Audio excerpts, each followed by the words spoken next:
ये जो एरिया आप देख रहे हैं ये रेलवे स्टेशन जो मेन है फ्रैंकफर्ट का, इसके वो साइड जहाँ से आप पैदल आगे फिर मेन ख़रीदारी करने वाला जो बाज़ार है जिसको हम कहते हैं अपना किस नाम से ये जाना जाता है जी, साहिल बाज़ार, वो बड़ा मशहूर है।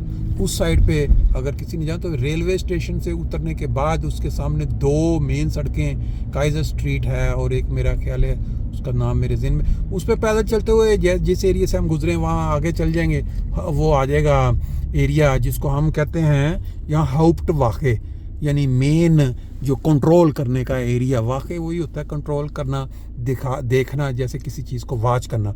तो वहाँ से होते हुए फिर हम साहिल पे पहुँच जाते हैं। ये एरिया बहरहाल रेलवे स्टेशन के करीब का है। स्ट्रीट का जो नाम है वो भी मैं आपको अभी बता देता हूँ, विंड म्यूल स्ट्रीट गालबन इसका नाम है।